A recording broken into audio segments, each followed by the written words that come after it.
welcome back to the Grumpy Gamer channel. That's it, you guessed it. This is that channel where you get to see this old git talk about modern games.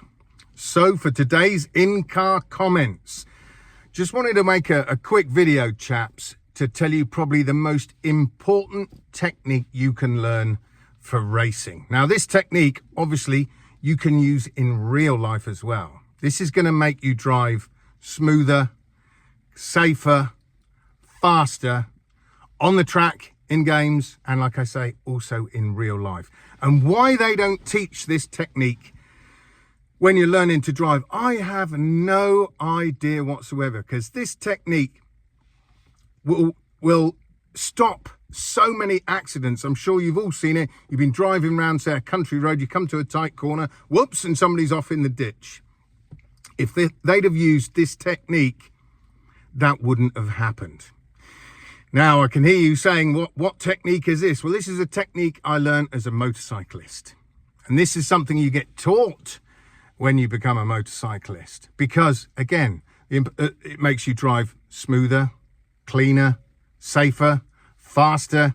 And as a motorcyclist, that's really important. And what this technique does is it allows you to gauge a corner when you come into it and see exactly what that corner is doing before you get to it. So basically, you'll know whether the corner is getting tighter or whether it's opening out so you can open up your throttle and away you go. So I've used this technique for years and years and years, and I can guarantee it's going to improve your races. Even if you know the track, it's going to improve your races. But importantly, it'll allow you to drive a track, or in real life, drive on the road on roads you've never driven before, and you will know exactly what that corner is doing as you come round it. So at all times, you know whether to put your foot on the gas or whether to ease off a little bit because the corner's tightening. What is this technique? I hear you say again. It's called the vanishing point. Okay, now I'll explain what this is. I've drawn a diagram. Bear in mind, my artistic skills are on par with Michelangelo when he's dead. So bear with me with my drawings. So here we go. Right, so this is a road here, you can see. Now, that's where, as you're going around the corner, there's your vanishing point right there. So let's just mark that. That's your vanishing point, right? Where that X is, that's your vanishing point. Now, you watch that as you're going around the corner, but you don't watch this side of the curve. You don't watch this side. You watch the outer edge of the curve, and you want to watch it about here. Now, as the corner tightens, your vanishing point will come closer to you, like there, as that corner tightens. If it opens out, if the road opens out, your vanishing point is going to move further away from you. So as you're coming into a corner, what you do is you watch this vanishing point. If it's coming closer to you, you know to ease off. And this is way before you've actually got to that part of the corner. Now, if you watch, like I say, the inside edge of the corner, it's not going to help you. You're not going to know what the corner's doing. It may only seem like a tiny thing, but it's that outside edge of a corner. Obviously, if it's going the other way, you watch the other outside edge. So if you're going around a right-hand corner, you watch the left-hand edge of the corner. If you're going around a left-hand corner, sorry, did I get that right? If you're going around a right-hand corner, you watch the left-hand side edge of the road. If you're going around a left-hand corner, you watch the right-hand side edge of the road. Now, I hope that makes sense. So I want you guys, you should try it when you're next out in your car. Go and drive on any road. Go out on a country road and try it. Remember to watch that outside edge. And as it's coming closer towards you, you know that corner's tightening up. And it lets you know way before you get to that point, like I say, that point of the corner. So at no time can a corner catch you out. And the reason why they teach this to motorcyclists is because obviously for a motorcyclist, you do not want to be braking in a corner. If you're laying that bike down, braking is not a good idea. You should be doing all your braking in a straight line. And then you make sure you're in the right gear that allows you to quickly add power or shut off to allow engine braking to slow you down. So when you're going through the corner, like I say, you know at all times what it's doing, so you shouldn't have to apply the brakes. If you're having to apply the brakes, you've read the corner wrong. Now in a car, it's not so bad, I suppose, but you still shouldn't be braking while you're going around a corner.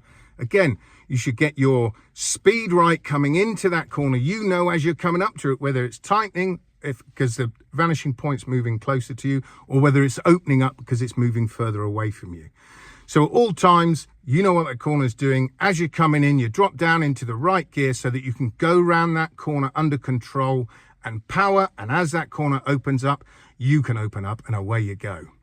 So I hope I've explained that well enough for you guys. Like I say, I have no idea why they don't teach this to car drivers, because like I say, it would save a hell of a lot of accidents on corners, people drifting out and hitting someone coming the other way.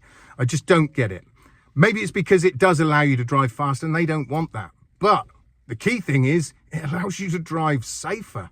You know, you ask any car driver, I've never met one single car driver who doesn't ride a motorcycle who knows what their vanishing point is. Not one. So there you go, guys. That's the best tip I can give you for online racing or driving in real life. Try it out, see what you think. Let me know, guys, how you get on with this. This is an important one. Like I say, it's not just for racing in games, but this is for real life.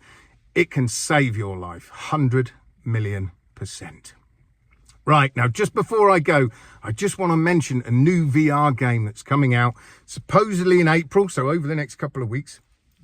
And this is Apollo 13, The Lost Tapes. Now, I won't put the little video up that they've got of it showing what the game's all about. I can't put that up because obviously I might get copyright strike or something like that. But I've watched the trailer. There's some good bits in there. It looks like there's some really nice bullet time in that game. That looks really nice. Basically, it's meant to be you're going back to the moon, but you're going on a secret mission for the CIA, something like that. So a lot of it looks really nice from the trailer. There are a couple of bits in there, a couple of levels that look a bit not so sure. Graphically doesn't look that great, but then there's other little clips. Have a look at it. Have a look at the trailer online, chaps, and you'll see what I mean by the bullet time. That looks really nice. That's done really well. So this comes out over the next couple of weeks. As soon as I got some more info about it, I shall let you guys know and let you guys know whether I think it's worth picking up. Obviously, we don't know the price yet. I reckon it's going to be around 25 quid, but we shall see. So that's it for today, folks. I hope you have a fantastic weekend. I hope you play some fantastic games. And until next time, I shall see you guys on the other side. Adios.